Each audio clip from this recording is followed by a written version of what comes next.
सांख्य दर्शनम संपूर्ण ज्ञानम। आज एक कहानी सुनते हैं। एक कहानी है एक शेरनी के बच्चे की और बकरियों की।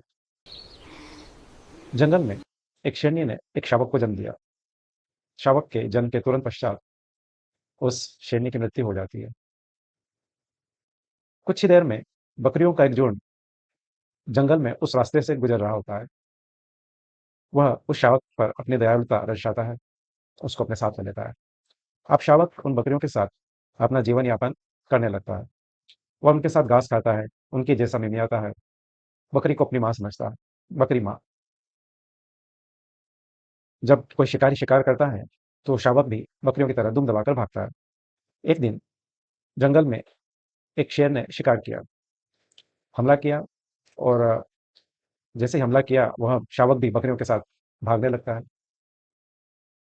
शेर उस शावक को पकड़ लेता है और उसको बोलता है, तू तो शेर है, तू तो शेर का बच्चा है, शावक है, तू क्यों इनके साथ भाग रहा है।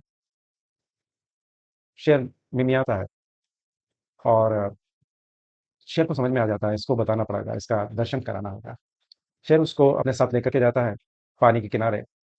वहां उसको अपनी छवि दिखवाता है, उसके छवि के दर्शन करवाता है। शेर अपनी छवि देखता है तो कुछ आश्चर्य होता है।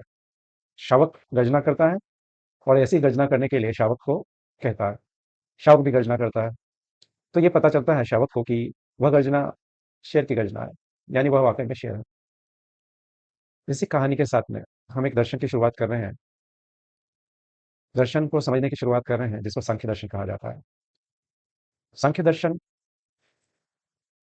का मूल अर्थ ये है कि व्यक्ति, मनुष्य अपने वास्तविक रूप को पहचाने। व्यक्ति अपने वास्तविक रूप को नहीं जानता है, इसी कारण से दुख में पड़ा रहता है। अगर वो वास्तविक रूप को जान ले तो उसका दुख समाप्त हो जाता है।